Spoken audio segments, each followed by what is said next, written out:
आता यामध्ये आपण कोथिंबीर ॲड करणार आहोत.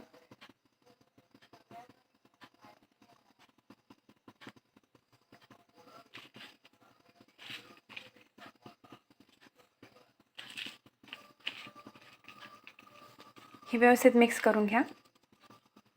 आणि आता हे मिक्स केल्यावर आपण भजी काढणार आहोत. आता आपण यामध्ये भजी सोडूया.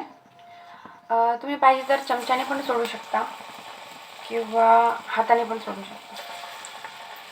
चमच्याने जरा सोयीस्कर जातं, हात भरत नाही.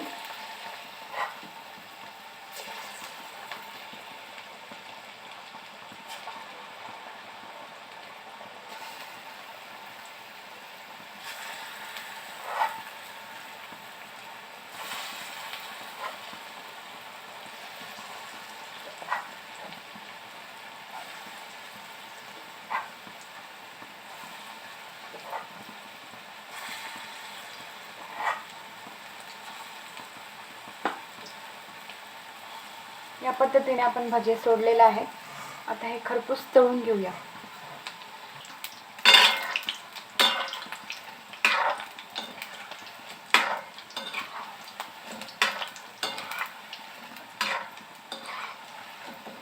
चांगला ब्राऊन कलर होईपर्यंत तळून घ्यावे.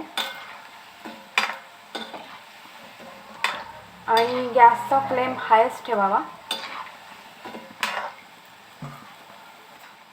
आता हे छान ब्राऊन कलरचे झालेत. आता हे काढून घ्यायचे. आता या पद्धतीने हे मूग भजे झालेले आहेत. खूप खरपूस लागतात, खूप छान लागतात. एकदा नक्की करून बघा आणि माझ्या व्हिडिओला लाईक, शेअर, सबस्क्राईब अवश्य करा. थँक्यू.